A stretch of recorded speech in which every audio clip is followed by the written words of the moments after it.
টিপকাণ্ডের ঘটনা মনে আছে না? যে এক মেয়ে টিপ নিয়ে এক পুলিশ খালি কি না কি মন্তব্য করেছে, এটার পক্ষে কোনো একটা অকাট্য প্রমাণই নাই। এমনকি আজও পর্যন্ত এটার পক্ষে শক্তিশালী কোনো ভিত্তি দাঁড় করাতে পারে নাই। ওর চাকরি শেষ, বেচারে কি পরিমাণ হ্যারাসমেন্ট করা হয়েছে আগে তো দেখা হয় নাই। গত মাসে 26 তারিখ ময়মনসিংহের বালিয়া মাদ্রাসার মাহফিলে ওই লোক এসে দেখা করে সামান্য সামান্য বিষয়গুলোরে কিভাবে অসামান্য বানায় আর বড় বড় বিষয়গুলোরে কিভাবে ধামাচাপা দেয়। ডেইলি স্টার নামে একটা পত্রিকা আছে তো বাংলাদেশে, এই পত্রিকার নির্বাহী সম্পাদকের বাসা থেকে 6 মাসের ব্যবধানে দুইটা কাজের মেয়ে লাফিয়ে পড়ে মারা গেছে। ব্যাপারটা কি স্বাভাবিক? একটা বাসা থেকে দুইটা মেয়ে, তার মধ্যে দ্বিতীয় মেয়েটা আবার অর্ধনগ্ন ছিল। মানুষ যখন সুইসাইডও করে অন্তত নিজেকে আবৃত করে ভালো একটা লুকেই মানুষ মরার চেষ্টা করে। তো এখন অর্ধনগ্ন অবস্থায় কখন মরে, কি পরিমাণ টর্চার হলে কি যে হয় আল্লাহ ভালো জানে। এখানে কি সেক্সুয়াল হ্যারাসমেন্ট নাকি ফিজিক্যাল টর্চার না কি হয় আল্লাহ ভালো জানে, কিছু না কিছু একটা তো হয়। এগুলো যদি কোনো দাড়ি টুপিওয়ালা লোকের ঘরে হতো এতদিন কি অবস্থা।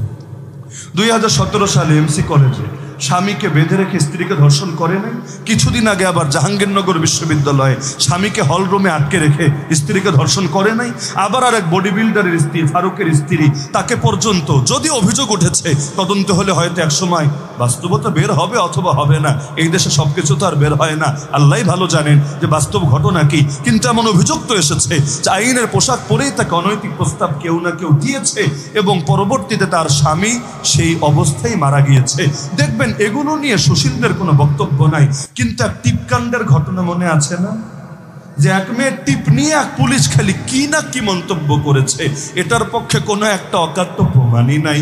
এমনকি আজও পর্যন্ত এটার পক্ষে শক্তিশালী কোনো ভিত্তি দাঁড় করাতে পারে নাই। ওর চাকরি শেষ, বেচারে কি পরিমাণ হ্যারাসমেন্ট করা হয়েছে আগে তো দেখা হয় নাই। গত মাসে 26 তারিখ ময়মনসিংহের বালিয়া মাদ্রাসার মাহফিলে ওই লোক এসে দেখা করেছে। আর বাড়ি হলো যশোর, আছে এখন মাগুরা, কিন্তু দেখা করতে এসেছে ময়মনসিংহের বালিয়া। এসে পুরো কারগুজারি শোনালো, আমি চোখের পানি ধরে রাখতে পারলাম। তবে শুকরিয়া আদায় করলো আমার কাছে। কিসের জন্য? 2টা কারণে। 1 নম্বরে বললো, হুজুর আগে তো বুঝি না, মানে আল্লাহ তাআলার কুদরতের কারিশমা যে কি জিনিস। পুলিশের কিছু লোককে চায়নায় পাঠানো হয়েছিল একটা বিশেষ ট্রেনিং এর জন্য। ওই ট্রেনিং এর একটা অংশ ছিল এই যে ওয়াশিং পাউডার আছে না, সার্ফ এক্সেল, হুইল ইত্যাদি জিনিসগুলো কেমনে বানায় ট্রেনিং দেওয়ার জন্য। তা আল্লাহর কি কুদরত, ওই যেই কয়জনকে পাঠানো হয়েছিল টিমের মধ্যে সেও ছিল। ওখানে গেল, ভালো মতো ট্রেনিং নিয়ে আসলো, দেশে ফিরলো। কয়দিনের মাথায় এই টিপ কেলেঙ্কারিতে বেটার চাকরি চলে গেল। এখন এসে কি করবে? অন্য লাইনে তো অভিজ্ঞতা নেই, এটা স্বাভাবিক। যে যেই লাইনে কাজ করে ওই পেশার সঙ্গে তার সম্পর্ক থাকে। হঠাৎ করে আরেক পেশায় শিফট করতে গেলে কিন্তু বিভিন্ন ঝামেলা হয়। তিনি বলেন, আমি ভাবলাম আল্লাহ যেহেতু আমাকে একটা বিশেষ ট্রেনিং এর ব্যবস্থা করেছেন, দেখি ওই যোগ্যতার এই কাজে লাগাই। এবার বলেন যে আমি একটা কোম্পানি খুললাম, খুলে এখন ওয়াশিং পাউডার বানাই আর বেচি। বিশেষ করে মাদ্রাসাগুলোর জন্য আর তালিবুল ইলমদের জন্য, আলেম ওলামার জন্য সর্বোচ্চ ছাড় আমি দেই। অনেক মাদ্রাসা আমার থেকে নিয়ে নেয়, একেবারে সামান্য নামকস্তে একটু লাভ রেখে আমি তাদেরকে দিয়ে দেই। আল্লাহ আমাকে কেমন বরকত দিয়েছে হুজুর, যেই কয়দিন পুলিশ ছিলাম আর কি কামাই ছিল, এর চাইতে বেশি কামাই আল্লাহ আমার ব্যবস্থা করে দিয়েছে। আমি বললো কেমনে আমার রিজিক আমারে সেই চীনে টেনে নিল, ওখান থেকে প্রশিক্ষণ দিয়ে বাংলাদেশে আনালো, কিছুই বুঝতে পারলাম না। আর 2 নম্বর সুসংবাদ বলল যে যেই পর্যায়ে জিনিসটা যাচ্ছে ইনশাল্লাহ একদিন না একদিন চাকরিও ফিরে পাবো, তবে মাথা নিচু করে না, মাথা উঁচু করেই তখন বাঁচতে পারবো। তা সামান্য এক টিপকাণ্ড নিয়ে যাদের এত চেতনা, আরে একের পরে এক নারী ধর্ষিতা হয়, ওই সমস্ত নারীবাদী আর নারীবাদীদেরকে টর্চ লাইট দিয়ে খুঁজে পাওয়া যায় না। হুজুরদের ইস্যুর সময় তো খুব গরম থাকে, খেজুরদের সময় এগুলোর কেন জানি পাওয়া যায়। এগুলো মনে আমি মঙ্গল গ্রহের গল্প শোনাচ্ছি নাকি বাংলাদেশের কথাই আমি বলছি? দাজ্জালের চোখ থাকবে কয়টা? একটা। আমাদের এই সেকুলার তথাকথিত সুশীল বামরামদের চোখও একটা। ওরা যেই চোখ দিয়ে নিজেদের লোকদেরকে দেখে, ওই চোখ দিয়ে কেন যেন আমাদেরকে দেখে না, দেখতে পারি না। তো এখন 1 নম্বর কাজ আল্লাহর সঙ্গে সম্পর্ক মজবুত করা। রাজি আছেন তো ইনশাআল্লাহ? 2 নম্বর কাজ হলো মুসলিম উম্মার মধ্যে দিন কায়েমের প্রশ্নে এবং ফিতনা নির্মূলের প্রশ্নে ঐক্য সৃষ্টি করা। মাসালাগত ইখতিলাফ ছিল, আছে, থাকবে। এগুলো গত 1200-1300 বছরে যেহেতু সমাধান হয় নাই, অনেক কিছু চাইলেও সমাধান করতে পারবেন না।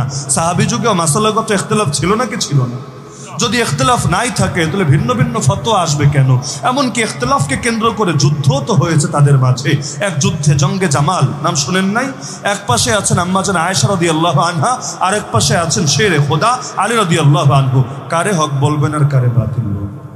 সাহস আছে নাকি? তো বলতে হবে না উভয় হক। তাহলে যুদ্ধ হলো কেন? ইখতিলাফের কারণেই তো। কিসের ইখতিলাফ? ঈমান আকীদা নিয়ে ইখতিলাফ। আর ঈমান আকীদা নিয়ে ইখতিলাফের তো সুযোগই নাই, তাহলে কিসের ইখতিলাফ? মাসালাগত ইখতিলাফই তো। এখন এটা করতে হবে নাকি ওটা করতে হবে? তো মাসালাগত ইখতিলাফ যদি ওই যুগে থাকে, এই যুগে মিটাবেন কেমনে? কিন্তু দিন কায়েমের প্রশ্নে ঐক্য করা সম্ভব নাকি সম্ভব না? কারণ দিনের প্রশ্নে তো আমাদের মধ্যে ভাগাভাগি নাই, সকলেই চাই দিন জমিনে বিজয়ী হবে।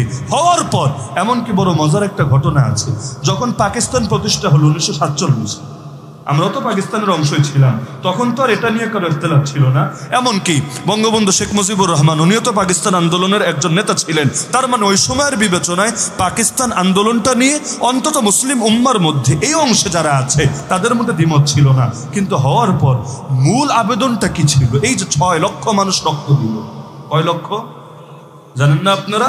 এক পাকিস্তান রাষ্ট্র কায়েম হতে কয় লাখের রক্ত লেগেছে? 6 লাখ। আর ধর্ষিতা যে কি পরিমাণ হয়েছে আল্লাহ ভালো জানে, এর অ্যাকুরেট হিসাবও বের করা সম্ভব না। এত মানুষ রক্ত দিয়েছিল কেন জানেন?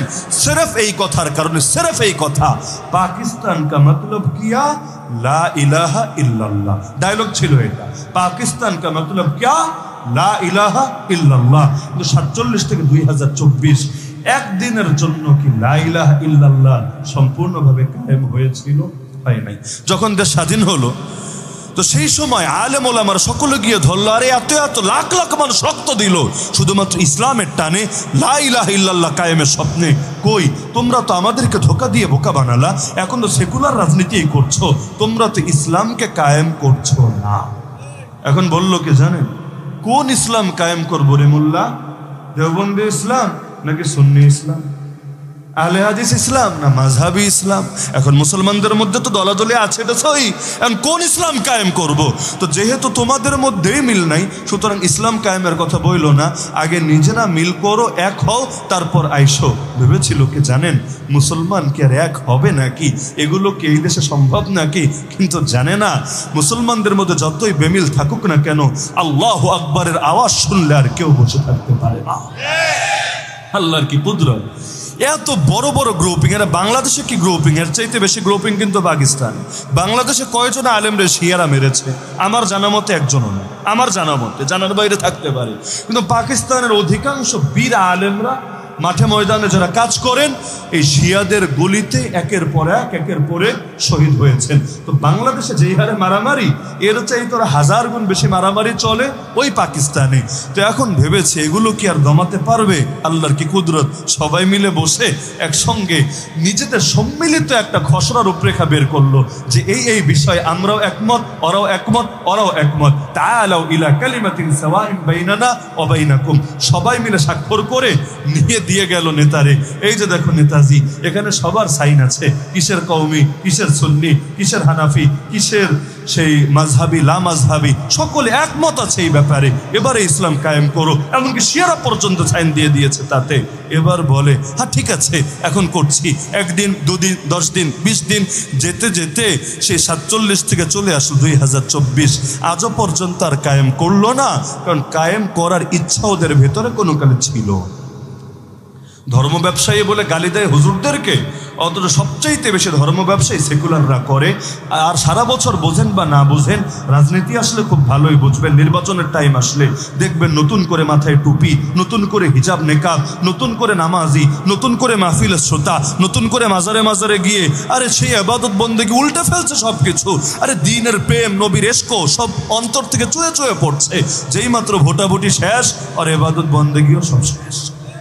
তো এই যে ধর্মের সাইনবোর্ড লাগায়া অধর্মের কাজ করে, মানুষকে ধোকা দিয়ে বোকা বানায়, এইটারই কি ধর্মকে সাইনবোর্ড লাগিয়ে ব্যবসা করা বলে না? আরে ব্যবসা করা বলে না, কারণ ওরা জানে ডাইরেক্ট যদি ধর্মের বিপক্ষে চলে যায়, জাতি ওদেরকে লাল কার্ড দেখায় দিবে।